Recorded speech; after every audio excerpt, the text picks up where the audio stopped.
Hello and good afternoon. I welcome you all in our today's lecture. So from our today's lecture, we are going to talk about standardization.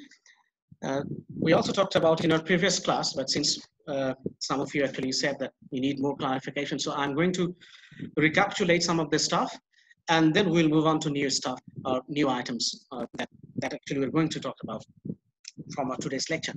Now, as you can see, that we want to when we standardize a language, or when we want to set a language, we want to define a language, then what we do, just to select the code, we have to follow some criteria. And Bell, he offered 7 different criteria, and on the basis of which we can determine that whether it's a dialect or whether it's a language. So to determine the distinction between the dialect and the language, we can follow Bell's these 7 criteria that he proposed in his work. Now, out of the 7 criteria, the first one is standardization. As you know, that standardization refers to the process by which a language has been codified in some way. So we will codify a language with the help of this technique that we call standardization. And how it has been done? So I would like to just give you the summary of it, the gist or nitty-gritty of this whole standardization, the process, because we don't have enough time to read all the slides, because we have already talked about it. So I'll just give you some idea about it, that how actually this process or this criteria, one of these criteria actually it has been implemented. First of all, we must have a grammar. We must have a grammar, the written grammar that we must say, and that grammar actually it will help us to determine that the standard of that language, because without grammar, you simply can't decide on the standardization of a particular language. So there will be grammar books of grammar, and then we must have spelling books, and also we have dictionaries, because dictionaries, it will help us to understand the meaning of the words, like connotative, denotative, or any kind of meanings that we need. And dictionaries help us to also understand the different kinds of parts of speech and also its use. At the same time, it also helps us to understand the classifications of the words. So for codification, to codify a particular language, you can see that the existence of dictionaries in that particular language, it contributes significantly. And then, obviously, this is one of the most important issues that we must consider when actually we want to think about the standardization, that is literature. There must be a literature written in that particular language, because with the literature, that particular language will have its existence, and it will get a kind of permanence, you can say.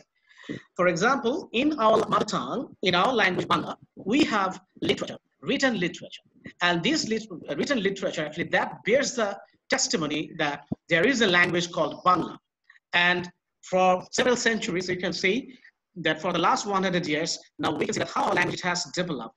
And also through different kinds of substantial changes, through different culture and civilization, now we have this form of the Bangla language. And through literature, we can get the history of it. So you can see that how literature actually contributes for the codification of a language, because through literature and language, it gets its permanence.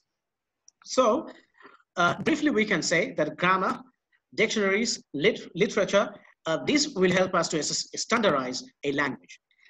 And also, we have come to know from the history that how in England at that time, that when William Caxton, he invented this machine that we call this printing machine, printing press. Then afterwards, you can see how the publication of the books, it became so easy. And we can see lots of books in the market. So it helped English language to survive as a separate language. So now we can see the standard English language is there. And the books the books that are available in the market, you can see they are written in the standard English. So how actually it helps? These publication facilities or techniques and technologies, it also helps to standardize a language. So you can see the technology, it also, contributes for the standardization of the language of, you can say, the codification, for the codification of the language.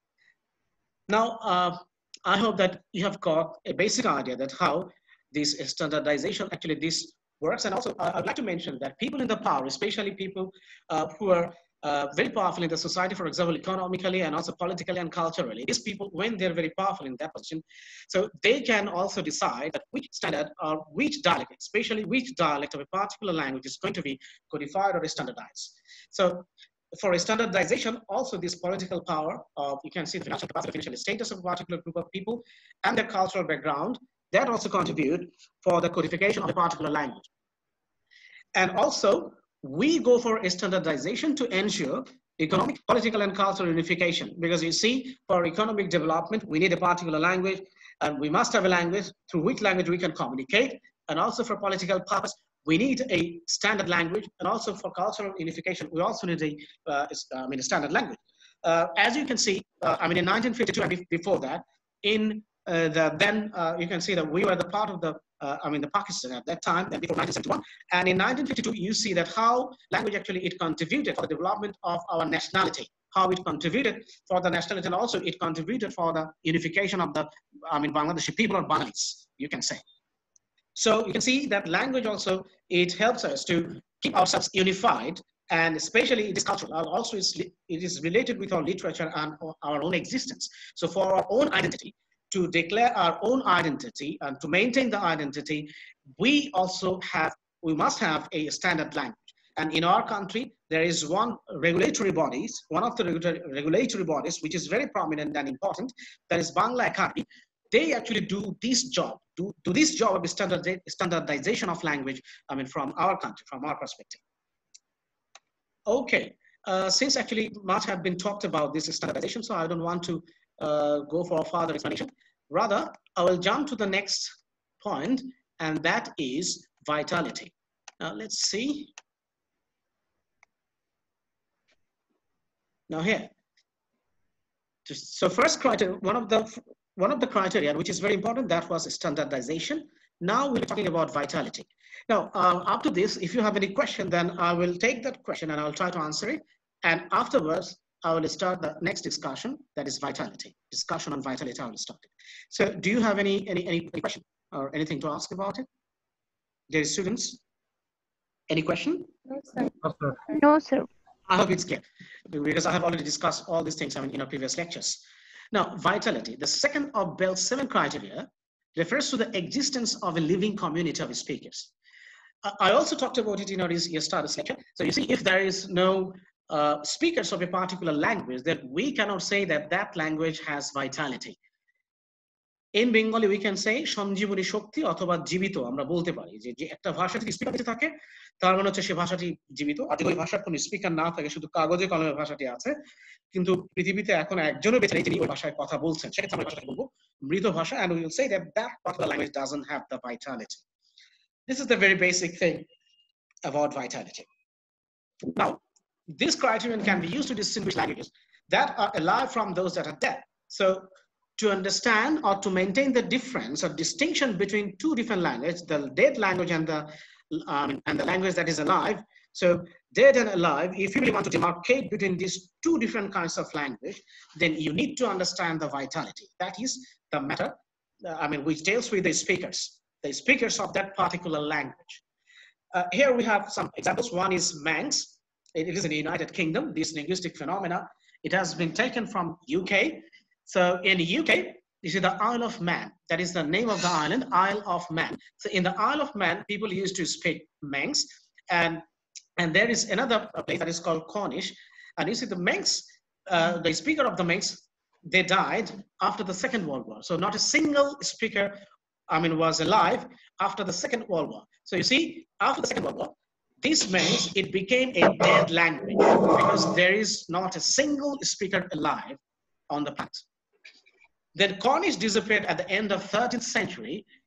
One date often cited being 1777, when the last known speaker, Dorothy Penthreath of Mousehole, died. So you see, the same situation actually we can also see that goes with the with this Cornish, because at that time in 1777 it is said that Dorothy, she was the last speaker of that language, that is Cornish, and after that not a single speaker could be found of that language, of that dialect, that is Cornish. So now Cornish is a dead language. So many of the Aboriginal languages of the Americas are also dead. Latin is dead in this sense too, for no one speaks it as a native language. It exists only in a written form, frozen in time, then pronounced rather than spoken, and studied rather than used. This is very interesting. I say pronounced rather than spoken, and studied rather than used.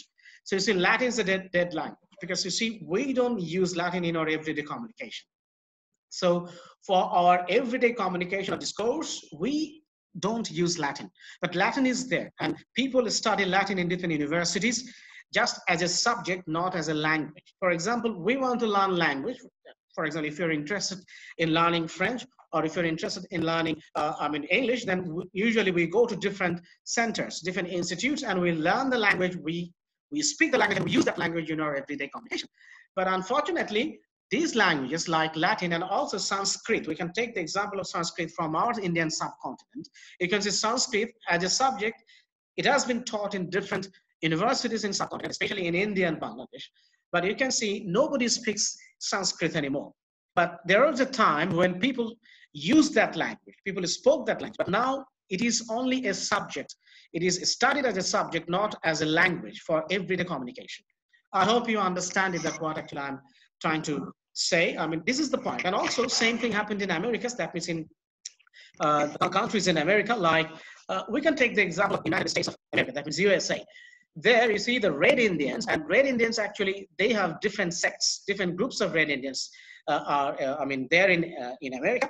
But unfortunately, because of the social system and political system, political persecution, you can say that, and also their financial crisis, these Aboriginal people, they started speaking English, and as a result, and after some time, most of them, people from the Aboriginal, this group of people, their new generations, they simply can't speak their mother tongue, their own language. Now they're speaking English. And in doing so, what is happening that consequently, the most of the Aboriginal languages, they disappeared.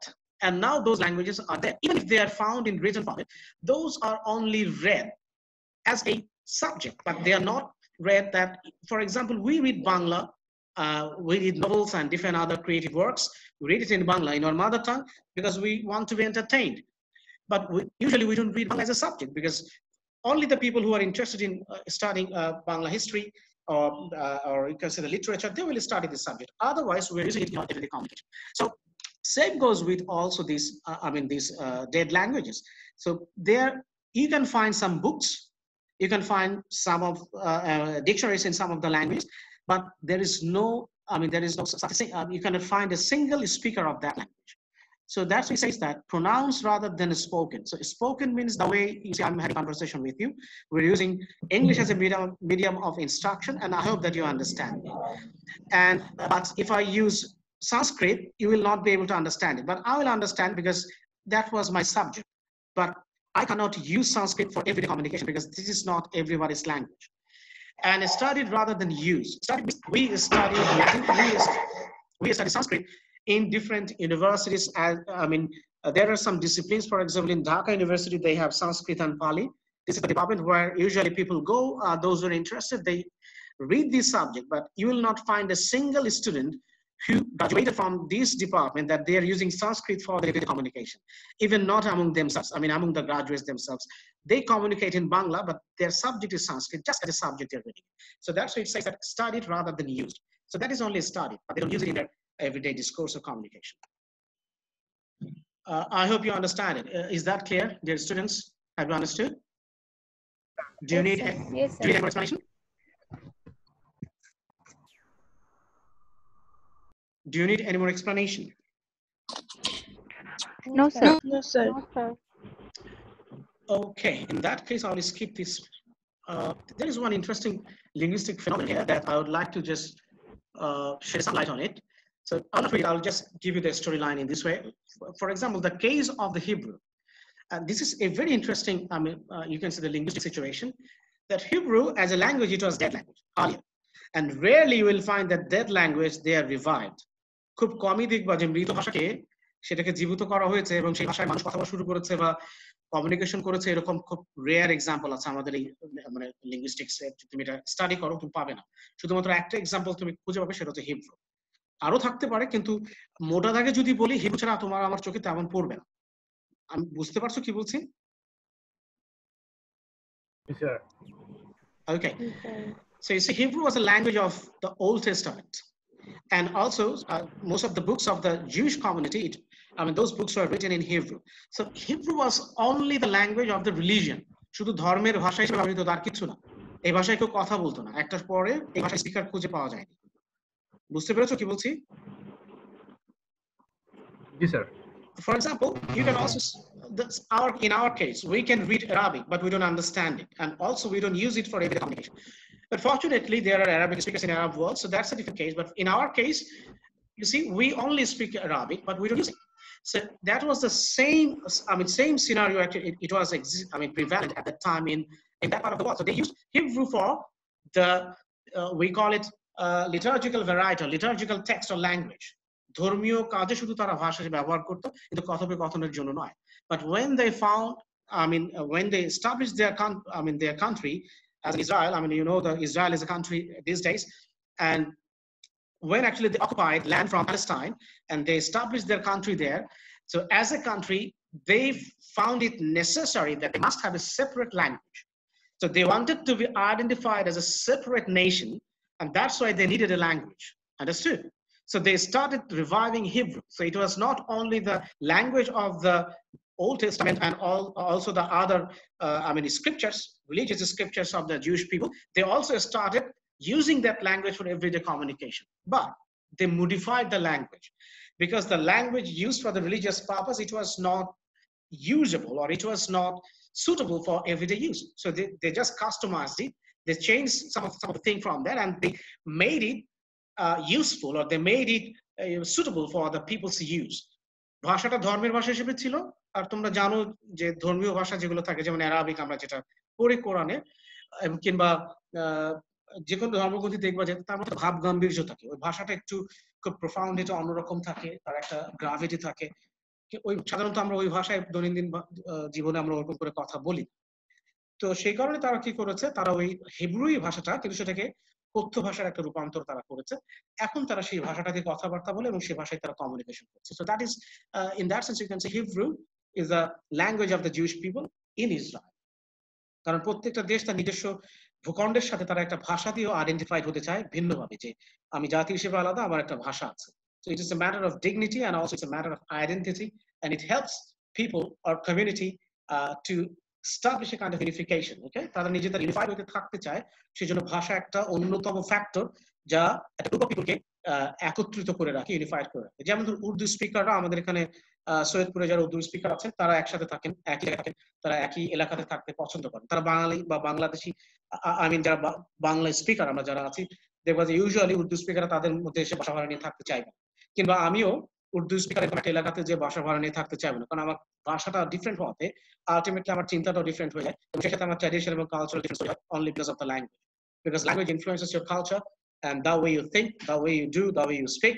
So as a result, we always want to be identified with the same speakers of the same language. আমি বুঝতে পারছি কি তোমাদেরকে? Do you follow me what I'm saying? Sadia? G sir, G sir. Sumaiya, তুমি কি গেছো? Sumaiya? Yes sir, জি sir, শুনছি। শুনছো? ঠিক আছে, তুমি যাও না আবার। তানজির? Yes sir. বুঝে গেছে? জি স্যার। কোনো কমেন্ট? স্যার হিব্রুটাকে কি স্যার পরে মডিফাই করা হয়েছিল স্যার? হ্যাঁ, এখন ওটা কি তোমার তুমি কখনো ওল্ড টেস্টামেন্টের ইংরেজি পড়ার সুযোগ হয়েছে? অনলাইনে আছে।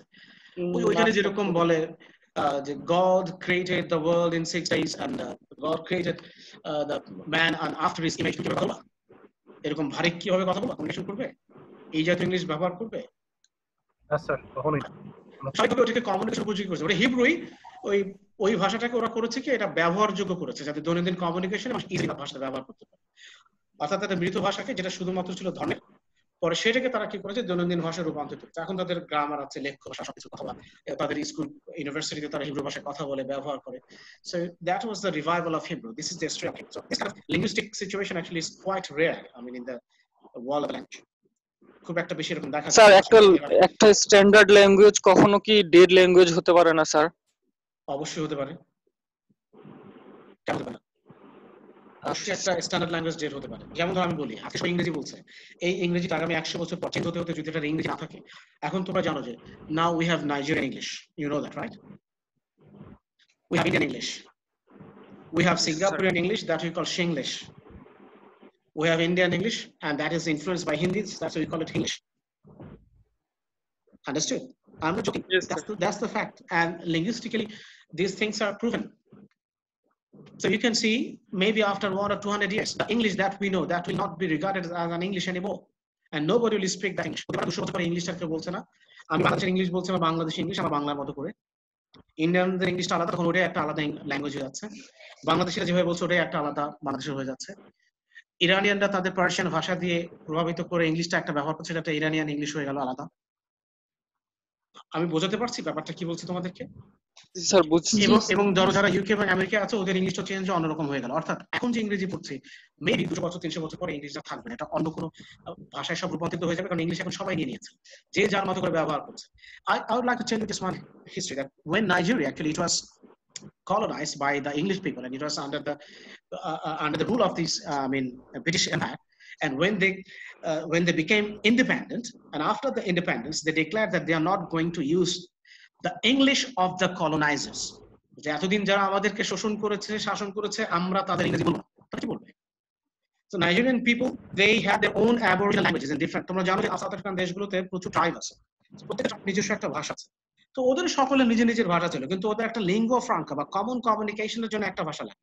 ফর এক্সাম্পল, ইন ইন্ডিয়া তুমি যে দেশেই যেখানেই থাকো আর যে প্রভিন্সেই যাও, হিন্দি থাকলে তুমি মোটামুটি কেরালাতে গেলেও বেঁচে থাকতে পারবে, তেলেগু তো ওই স্টেটে গেলেও হবে, হায়দ্রাবাদে গেলেও হবে, দিল্লিতে গেলেও সার্ভাইভ করা যাবে। আর ইংরেজি জানলে তো কোনো কথাই নেই, যে কোনো স্টেটে গেলে তুমি পাচ্ছ। তাহলে লিঙ্গুয়া ফ্রাঙ্কা বা কমিউনিকেশনের জন্য, কারণ এক একটা স্টেটে এক একটা ল্যাঙ্গুয়েজ, তাহলে একটা কমন ল্যাঙ্গুয়েজ লাগে যেটা দিয়ে আমি সবার সাথে কমিউনিকেট করবো, আমরা যেটাকে বলি লিঙ্গুয়া ফ্রাঙ্কা। এই লিঙ্গুয়া ফ্রাঙ্কা হিসেবে হিন্দি ব্যবহার করছে, তারা ইংলিশ। লিঙ্গুয়া ফ্রাঙ্কা হিসেবে ইংলিশ ব্যবহার করছে, তারা সিদ্ধান্ত হলো আমরা ইংলিশ ব্যবহার করবো, কিন্তু ইংলিশটাকে কি করবো? চেঞ্জ করে ফেলবো। And they did it quite successfully.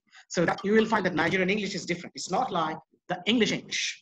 It is not English proper, or it is not a standard English that we see in UK and some other parts of the European countries, especially in New Zealand and Australia. But you will not find that English in Nigeria. But they are calling it English, but that is not English English. That is Nigerian English. Understood what I'm saying? Yes, sir. তাহলে এরকম করতে করতে একদিন ইংলিশটা হারিয়ে যেতে পারে না, সবাই যার যার ইংলিশ যদি বানিয়ে বসে? হ্যাঁ, সেটাই তো। তার মানে একসময় ভাষা হারিয়ে যেতে পারে। সো স্ট্যান্ডার্ড ইংলিশের স্ট্যান্ডার্ড ল্যাঙ্গুয়েজ বিলুপ্ত ঘটতেই পারে। যেমন আমাদের বাংলার কিন্তু আগের সে বাংলা নাই, এভাবে যদি পরিবর্তন হতে থাকে আফটার 100 to 200 ইয়ার্স পর, এই বাংলাটাতে কি হবে সেটা আসলে সন্দেহ আছে, কারণ অধিকাংশ এখন ইংরেজির দিকে ঝুঁকছে, প্রচুর হিন্দিতে। এই জন্য স্যার এগুলো লিখিত রূপ দরকার স্যার, এগুলো সংরক্ষণ করে রাখা। লিখিত রূপ তো আছেই, সংরক্ষণের জন্য তোমার ওই যে বললাম ডিকশনারি এবং গ্রামার বুক, এটা এবং স্পেলিং এবং লিটারেচার, এগুলো হচ্ছে যে কোনো স্ট্যান্ডার্ড ল্যাঙ্গুয়েজকে বাঁচিয়ে রাখার জন্য উপায়। কিন্তু স্পিকার যদি হারিয়ে যায়, তারা যদি অন্য ভাষায় কথা বলা শুরু করে, আস্তে আস্তে এরকম যদি তাদের বাংলার প্রতি অনীহা তৈরি হয়, তাহলে তো কিছু করার নেই। সেক্ষেত্রে বাংলা তো টিকে থাকবে না, বাংলা হিসেবে থাকবে না, তো অন্য কোনো ভাষা পাবে না। এটা নিয়ে আমাদের অনেক আলোচনা হবে ইনশাআল্লাহ, যে হাউ অ্যাকচুয়ালি ল্যাঙ্গুয়েজ ট্রান্সফর্মস, এবং ট্রান্সফর্মের পরে ল্যাঙ্গুয়েজ অন্য কি ভাষায় রূপান্তরিত হতে পারে বা তখন কি হয়, এই সিচুয়েশনগুলো আমাদের সোশিওলিঙ্গুইস্টিক্স একটা অন্যতম অংশ। তোমরা কি ইন্টারেস্টিং হিসেবে খুঁজে পাও, নাকি তোমাদের কাছে ভালো লাগছে না বিষয়গুলো? I don't know, don't you feel this are kind of historical stuff? Sir খুব ইন্টারেস্টিং গল্পের মতো লাগে না বিষয়গুলো, যে কিভাবে ইতিহাসটা ভাষা দিয়ে ব্যাখ্যা করা সম্ভব, মানুষের সভ্যতার ইতিহাসটা ভাষা দিয়ে, ভাষার পার্সপেক্টিভে ও ল্যাঙ্গুয়েজ পার্সপেক্টিভে তুমি হিউম্যান সিভিলাইজেশনকে চাইলে বর্ণনা করতে পারো। It's possible. Now the next one is historicity. Now, historicity refers to the fact that a particular group of people finds a sense of identity through using a particular language. It belongs to them. So historicity means we will find a historical semblance of our language, and we'll feel that our identity is that we are the Bangla speakers. We speak Bangla. This is our identity, part of our identity. And we're using Bangla for centuries. So this is a part of the history. And it belongs to them. It belongs to me. This is my Bangla. You see, the social, political, religious, and ethnic ties may also be important for the group, but the bond provided by a common language may prove to be the strongest tie of all. So socially, I can think that we have the unity. Politically, we can say that we are one people. Religiously, we say we are one. If you consider the ethnicity, then we can say we are one. For example, socially, our socialist is completely influenced by the Bangladeshi culture and tradition. So we can say we are one. Politically, we love democracy. We follow democracy, and we have this democratic government system. So politically, we can say we are one. Religiously, most of the people, 85% or 90% people here in our country, they're Muslims. And also we have a good number of people, they're Hindus. So in that sense, we can say we are one. Hindu community, they can say we are one. Muslim people, we can say we are one. So religiously. Ethnicity, Hindu and Muslim, all of us, our ethnicity is that we are Bengali. Okay? This is our ethnicity. So we can say we are one in that sense. But the language, it is the most powerful factor that can, help you to identify yourself that you are one. মানে এতগুলো issues থাকার পরেও ভাষাটার শক্তি এমন যে ভাষার মাধ্যমে আমরা বলতে পারি যে আমরা এক। এইভাবে আমরা নিজের আইডেন্টিটিকে সত্তাটাকে প্রকাশ করতে পারি ভাষার মাধ্যমে। For example, if you go abroad and if you meet any person and if you see that he is speaking Bangla, and then you'll be very much delighted, a kind of ecstasy or euphoria, because especially in foreign countries, when you meet any person who is speaking your own language, you simply don't know actually how one feels. As actually I had the opportunity to stay abroad for quite a long time, I know the feeling that when I found that anyone is a Bangladeshi or Bangla speaker, the euphoria, it is inexplainable. I simply can explain that situation.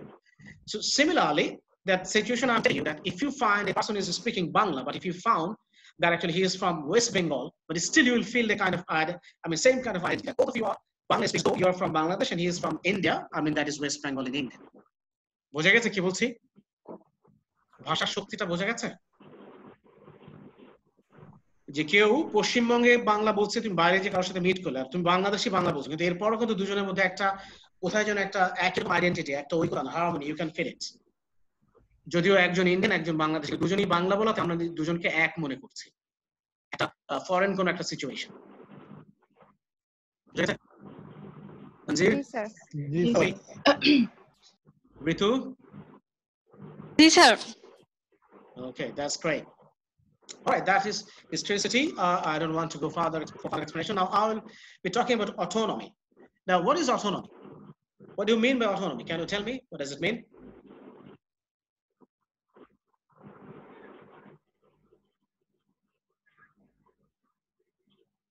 What does it mean, autonomy? Who can say? What is the Bangla? Yes? Sir, rules? It is related with rules. I can feel that you can get. Yeah, go on. Who's confused? Yeah. Anyone else? Yes. Somebody was saying something. I think that is right. Who? Sir, yes, fine. Go on. What did you say? সাহিত্য শাসন. Exactly. Sahittya Shashan, autonomy. So autonomy means when you have the feeling that my language is different from others. Understood? That you feel that your language is superior, even if it is not superior, you feel that your language is different. It's not like others. Yes, sir. So here you see, autonomy is an interesting concept because it is really one of feeling. A language must be felt by its speakers to be different from other languages. You see, in 1952, we felt the same. We felt that our language, Bangla, is different from Urdu. So when they wanted to impose Urdu as a state language, we registered, right? And we revolted against it. And you see, we established our right at that time, after some, struggle. So this is the thing, because we felt that our language is autonomous. It can run by itself. It doesn't need the help of Urdu. It has its own existence, and it is different from all the other languages all over the world. So the languages that we have in present days, we love to think that our language is different and it is the best language in the world. We love to think like that, right? Right, sir. Okay, so that is autonomy. So also, you will try to, establish the definition that which one is language and which one is dialect. Also, it depends on this feeling, that whether you feel that this feeling of being autonomous regarding your language, if you have that feeling, then obviously you will go for the standardization and you'll have a separate codification for your own language and you will work for that. All right, so however, this is a very subjective part of it. Ukrainians say their language is quite different from Russian and deplored its Russification when they're part of the Soviet Union. Some speakers of African American vernacular English maintain that their language is not a variety of English, but it's a separate language in its own right and refer to it as Ebonics. In contrast, speakers of Cantonese and Mandarin deny that they speak different languages. They maintain that Cantonese and Mandarin are not autonomous languages, but are just two dialects of Chinese. As we will see, Creole and Pidgin languages cause us not a few problems when we try to apply this criterion, how autonomous are such languages. So you can see here we have two different kinds of linguistic situation. One is the Ukrainian language. So Ukrainians, they think that their language is different. And Russification means when Ukraine was part of the USSR before the 1990s, that means United States and Soviet Russia. So it was a part, it was a separate country, just like present days. So it was a part of USSR, United States of Soviet Russia, before 1990s. So Ukrainians, they thought that their language is different. And they regretted, they deplored it, that when actually they were with Russia, their own language, it became influenced or modified by Russian language. So they deplored it. তারা এটা নিয়ে অনুশোচনা করে, তাদের মন খারাপ যে আমরা যখন রাশিয়ার সাথে ছিলাম, ওদের সাথে থাকাকালীন আমাদের ভাষাটা রাশিয়ার মতো হয়ে গেছে, ইউক্রেনের মতো আর নেই। এটা নিয়ে ওদের একটা দুঃখ আছে। ঠিক একইভাবে some speakers of African American vernacular English. Vernacular English means দেশীয়, লোকাল, স্থানীয় আফ্রিকান আমেরিকান আমরা বলে যে আমাদের যে ইংলিশটা এটা আসলে it's not a variety of English, but it's a separate language in its own right. একটু আগে আমি তোদের কি বলেছিলাম, নাইজেরিয়ানরা কিভাবে ওদের ওটা ইংলিশ না, ওটা কি, ওটা নাইজেরিয়ান ল্যাঙ্গুয়েজ, কিন্তু আসলে ওটা একটা ইংলিশের ভ্যারাইটি। বুঝতে পারছো কি বলছে? জি স্যার। সো ইউ সি, যেহেতু নাইজেরিয়া আফ্রিকার একটা দেশ, আফ্রিকা মহাদেশী, বুঝতে পারছো এরকম আরো অনেক আফ্রিকান আমেরিকান আছে, তারা একই রকম ভাবে তারা বলে কি না আমার এটা তো আলাদা ভাষা, এটা ইংলিশ না। কিন্তু এটা আসলে ইংলিশ দিয়ে ইনফ্লুয়েন্স অথবা ইংলিশেরই একটা পরিবর্তিত রূপ, যেটা শুনতে এক্স্যাক্টলি ইংলিশের মতো শোনায়। আমি তোকে একটা ট্রিক বলি, how actually people use that language. Usually we don't change the grammar. What we change the vocabulary and the pronunciation. What do we change? Vocabulary, that means words, and the usage, connotative and in the denotative or linguistic meaning. In either way, actually you change the meaning and also you change the pronunciation. Then you say এটা আমার ভিন্ন ভাষা, এটা English না। Just এই ট্রিকটুকু করে আমরা একটা ভাষাকে আরেকটা ভাষায় বদলাতে পারার চেষ্টা করি, because that is the easiest way to change language and to give it a name, a different name other than the original one. Okay, got it? Yes, sir. Yes sir. Excellent. Now here is an interesting phenomenon that is in China, especially in that, I mean that part of the world, like in Taiwan also there are some people, they speak Mandarin and Cantonese, also in China, and there are some other countries they also use Chinese, I mean their language. But this Cantonese and Mandarin, these are two different variety of the Chinese language. Language is same, that is Chinese, but one variety is called Cantonese and one variety is called Mandarin. An interesting thing is that the speakers of Cantonese and the speakers of Mandarin, both of these speakers, they say that their language is not a different language, it is a Chinese. What do they say? They say that their language is Chinese. They don't say that that is Cantonese or this is Mandarin. They don't say it. Understood? Yes, sir. So this is interesting. I mean, that is another kind of autonomy, you can say, because China as a country is very powerful, and they wanted to be, Chinese people, they want to be recognized or identified as Chinese, so that it will carry some prestige, and I mean, it has some value. So if you say that on the basis of your language, if I say, oh, you're Cantonese, oh, you're Mandarin, then actually it is a little bit, you can say, belittling for them.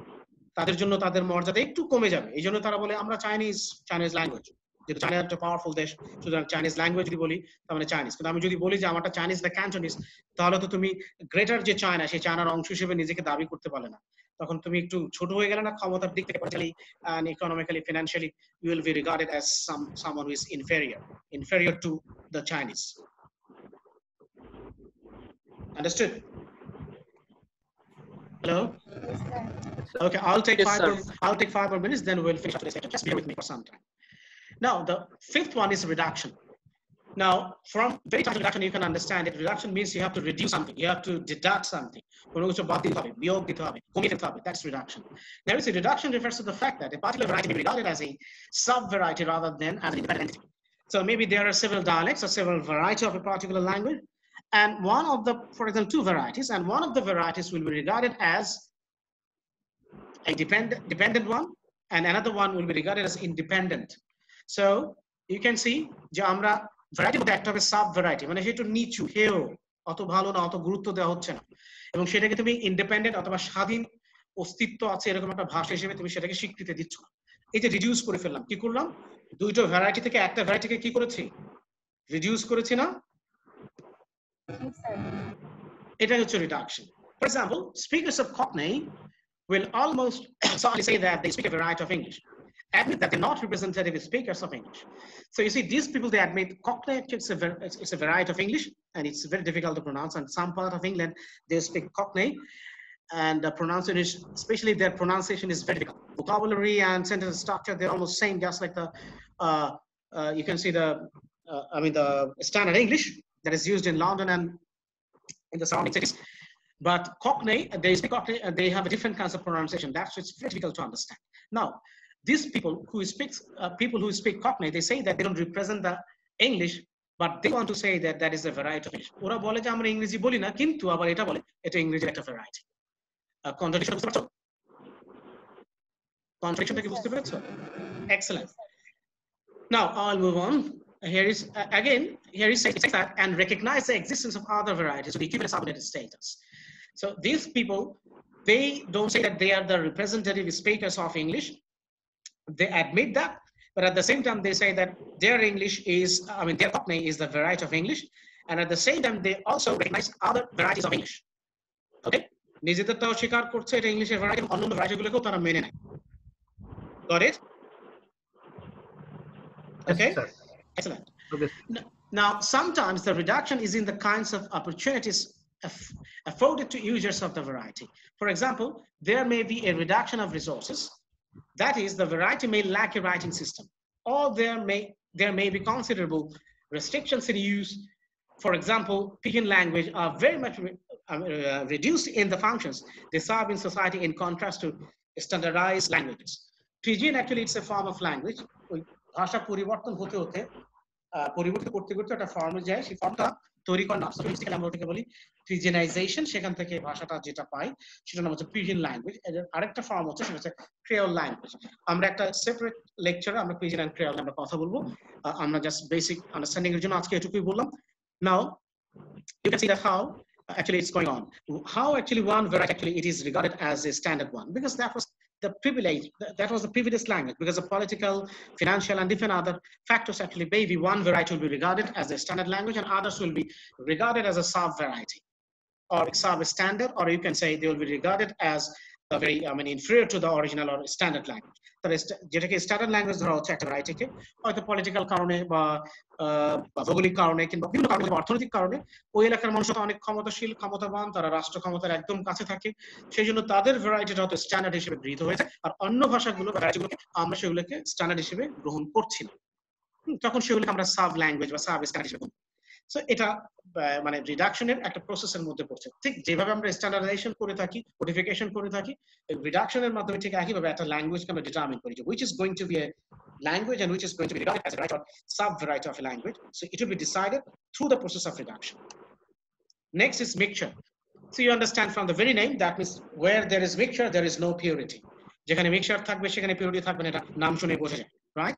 So now I'll go for the explanation. Here it says mixture refers to feelings speakers have about the purity of the variety they speak. So people think that my language is very pure. So you're feeling about your own language. So you will try to consider it as a pure language, right? Now, this criterion appears to be more important to speakers of some languages than of others. For example, more important to speakers of French and German than to the speakers of English. However, it partly explains why speakers of pidgins and creoles have difficulty in classifying what they speak as full languages. These varieties are in certain respects quite obviously mixed, and the people who speak them often feel that the varieties are neither one thing nor another, but rather are debased, deficient, degenerate, or marginal varieties of some other standard language. Now, I'll just make it very simple for you, so you don't need to be confused. You don't get confused. It's very simple. It says that some speakers, especially French and German, they always like to think that their language is pure, there is no mixture in it. But on the other hand, English speakers didn't bother about it. It might be Cockney, it might be Welsh, it might be Londoners, that is, used by the people living in the London, or that is also called the Queen's English, especially in London and the Buckingham Palace. The surrounding areas, the English that they speak, also in the Oxford and Cambridge universities, those surrounding areas, the English they speak, that is regarded as the standard English. And some other parts of the England, they have different variety. They have different varieties of English. So even in Ireland, even in Scotland, their English is different from the English in the mainland, that is in UK, especially in London. So, but it's still, they don't bother about it. They say that that is English. And whether it is pure or mixed, really rarely they care about it. They don't bother about it that much. But French and German people, they're very particular about the purity of their language. তারা কোনোভাবে স্বীকার করতে রাজি না যে তাদের ভাষার মধ্যে মিক্সচার আছে বা ভ্যারাইটি আছে। বলে আমার ভাষা কি হবে, যেটাই বলুক না কেন, যেটা আরেকটা বলে থাকে বা যে ভ্যারাইটি। কিন্তু ইংলিশ স্পিকার যারা আছে তাদের এটা নিয়ে কোনো হীনমন্যতা নেই। So they don't have any complex regarding this thing, that whether it's pure or mixed. Okay, is that clear? Yes, sir. Okay, that's great. This is the last one, and with this one we'll conclude today's session. I'm really grateful that you're very patient today. I mean, you're patient always, but especially today you're very patient, and still you're patient and listening to me very patiently. Thank you for that in advance. Now, de facto norms. Now, de facto norms. De facto, it means that something that is effective or in power, you can say. That's what I'm saying. Something that is in power or that is effective. I mean, temporarily maybe, or apparently that is, you can say that is in power or that is effective or essential or necessary. আমরা সেটাকে বলি defect norms. Defect মানে হচ্ছে কার্যত, যে জিনিসটা কার্যত এখন। For example, you can say, just I'm giving an example. For example, there is a country called X, and in that X land or X country X, there is a president and there is a vice president. But you see the president himself, he is very meek and mild and sober, and he's very simple. But the vice president is very, you can say he is a very good orator. He is a demagogue. He is a manipulator. So what he does, he always manipulates the decisions given by the president. And people think that the vice president is more powerful than the president. So that's why people say that actually vice president is the president, president is the vice president. বুঝতে পারছো ব্যাপারটা? জি sir. জি sir. President থেকে vice প্রেসিডেন্টের ক্ষমতাও বেশি, বা সে একটু বেশি চালাক, সে প্রেসিডেন্টকে চালাক।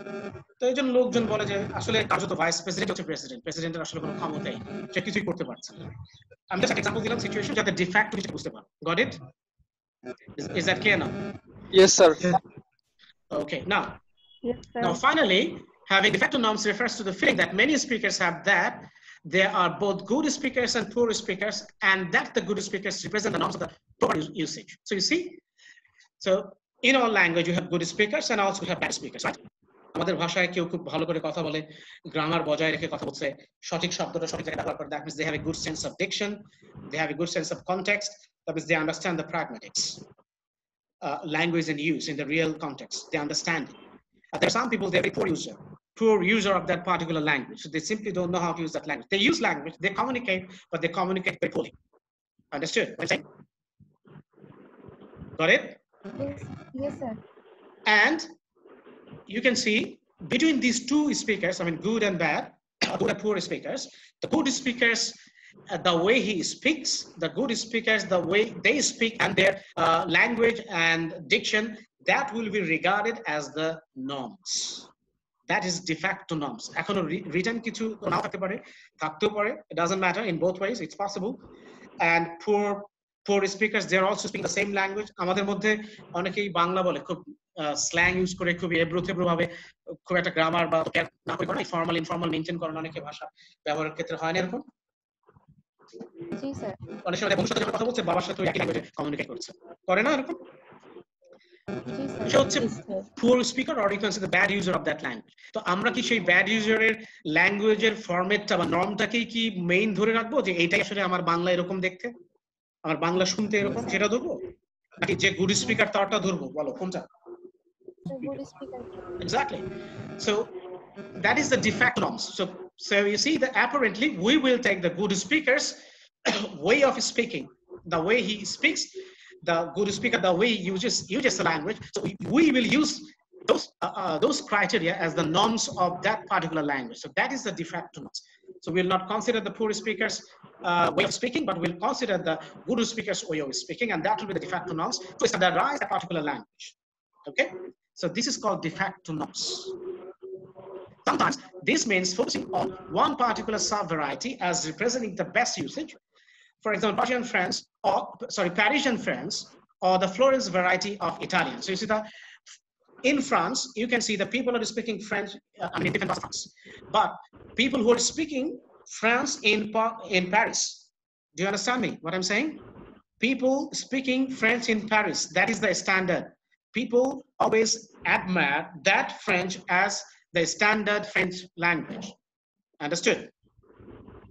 Yes, sir. And also in Italy, there are lots of cities like Rome and Venice, and also there is Florentine. But you see, the people who speak Italian in Florentine, that particular variety of language is regarded as the standard Italian. So that is the de facto norms.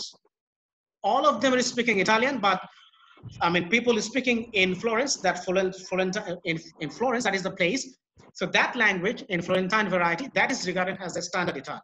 So that's why we can say that this Florentine variety of Italian, that is the de facto norms for Italian language. Parisian French, that is the de facto norms for the French language or French speakers. Okay? Is it okay? Yes, sir. Okay.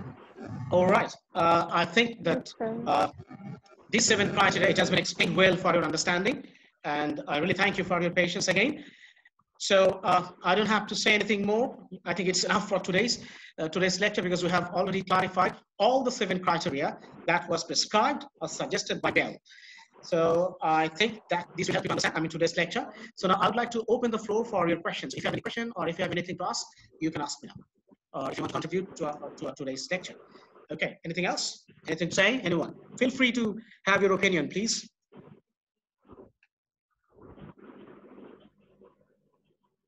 Anything, dear students? No, sir. No, sir.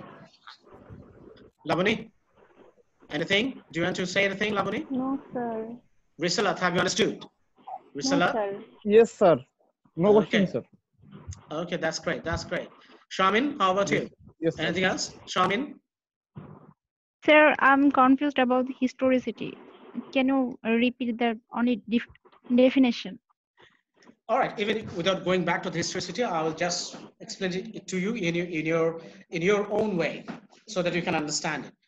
Historicity means our language has a history, right? Right, sir. So everybody thinks that their language has a history, and historically we feel connected with Bangla. If you don't feel connected with the Bangla, then you cannot take it as a standard, or you can take Bangla as your language. So from the, you can see that from centuries, or you can say at least from the last 1,000 years, actually, we are having our language, and now we have got our language in this form, and we feel the affinity with our language. From the very past, we feel the affinity with our language. So even the old Bangla, or the Bangla in the Middle Ages, or even Bangla in the modern ages, or even postmodern era, the Bangla we have, with all these forms of Bangla from different parts of the history, we feel the affinity. So this affinity or affiliation with your own language, that is a part of history, and you feel it. So it's all about time. Understood? Have you got it, what I'm saying? Yes, sir. Yes, sir. Okay, now here. Look, I would like to just read the first sentence again for you so that you don't confuse. And thanks for asking. Historicity refers to the fact that a particular group of people finds a sense of identity through using a particular language. It belongs to them. And when you think that it belongs to you and a particular language, that means it's about time. So throughout the time, you feel that you can find your identity, or you can recognize your identity with the Bangla as a language. Okay, because you're part of that time, you're part of that civilization. So this is historicity. অর্থাৎ ঐতিহাসিকগতভাবেই তুমি ওই ভাষাটার সাথে জড়িত অনেক দিন থেকে। ওই ভাষার মধ্যেই তোমার জন্ম। Your forefathers, they're using that language. And hopefully your the coming generations, they will also use the same language. So you see, this is historicity. It is time bound from a previous generation, our predecessors, and also our ancestors and predecessors, whatever you say in any way, you can see that we are going to use the language throughout the time. আমরা সময়টা ধরে আমরা এই ভাষাটা ব্যবহার করতে থাকি, তাই না? আগেও করেছি, সামনেও করব, এবং সামনের দিনগুলোতে ভাষাটা চলতে থাকবে। এই যে পুরো একটা হিস্ট্রি, এই ভাষাটা, এই হিস্ট্রিটার সাথে এই ভাষার পুরো সমাজের সাথে আমরা একটা আইডেন্টিটি আমরা ফিল করতে পারি, আমরা রেকগনাইজ করি our own identity with this language. So this is the idea of the historicity, and it will be historicity, and you'll feel the historicity. When you feel that you belong to that language. For example, do you feel any kind of historical allegiance? Do you feel any kind of historical allegiance or faithfulness to Urdu or Hindi? Do you feel historically connected with Urdu or No, Hindi? sir. No, you see? sir. No, sir. So you Yes, see, sir. ঐতিহাসিক ভাবে, that means historically, we simply don't find any connection. We feel the connection with Urdu, Hindi, or English, because that is not our language. Our forefathers, they didn't use that language. We worked for our language. We used our language. We fought for our language. We established our language. We developed our language. Now we have this Bangla. So you see, it's we feel our identity. We can identify our identity with Bangla, not with any other language. So that is historicity. And we feel that we belong to this language, right? Right, sir. Ritu, you asked the question, Ritu? Was it Ritu? No, sir. Who asked that question? Who asked that question? Anyway, I would like to thank her, whoever it is. Sir, Yes. Yes, yes. sir, I ask you this question. What's your name? Sharmin Akhtar. Okay, Shamin. Shamin, thank you. Shamin, if I ask you one question, since you asked me one question, so I want to take revenge, I will ask you another question. Okay, now I just want to ask you this question. If I ask you that, is there any second language with whom actually, you feel a kind of allegiance or faithfulness or a kind of affinity or tie, you feel that language? Is there any second language that you feel love, or a kind of connection that you feel? But other than Bangla, is there any other language that you feel a kind of tie inside your mind? Is there any other Sir, language? yes, I know. I feel English. Yes. Which one? English, sir. Exactly, because we're using English since our childhood, and also you're going to be the graduates from the English department, and you're studying English literature, English language, history of English language, all these things. So that's actually you feel a kind of attachment, right? A kind of love or a kind of Right, sir. allegiance to the English language. So you see, this is going to be part of the history. Later on, not now, but it is going to be part of the history of your life or maybe the coming generation. For example, your coming generation, if they think that my mom, she was an English graduate, she used to speak English, she communicated in English, she had her everyday conversation or communication or discourse in English, and maybe your son or daughter, they will also go to English medium schools, they will also learn English, so they will also feel a kind of historicity or historical tie with the English language, because English, he or she actually, they've got their first exposure to this language, this particular language, English, from the family, understood, from you. So that will be also a continuation of the time, and also that of the continuation of history. So in that sense, that will be the historical ties of your kids, of your next generation, with the English language. I hope that I could make you understand it. Yes, sir. Thank you, sir. Okay, you're most welcome. Any other question? If you don't have any other question, then I'd like to conclude today's lecture here. Anything else? No, sir. Okay, thank you. Thank you very much. It's almost, I think, more than 1 hour. More than 1 hour, actually, you gave me time. And here, actually, you're with me. So I'm really grateful to you for this, because it was very important. We wanted to finish this since in our last class, we had some technical glitch. We couldn't complete the whole lecture. So thanks for your cooperation. And I really appreciate that. And hopefully we'll meet again, inshallah, in some of the lectures. Take care of yourself and stay well. Good day. Thank you, sir. Thank you very much, sir. Thank you, sir. Assalamu alaikum. Walaikum Sir. assalam. You're most welcome.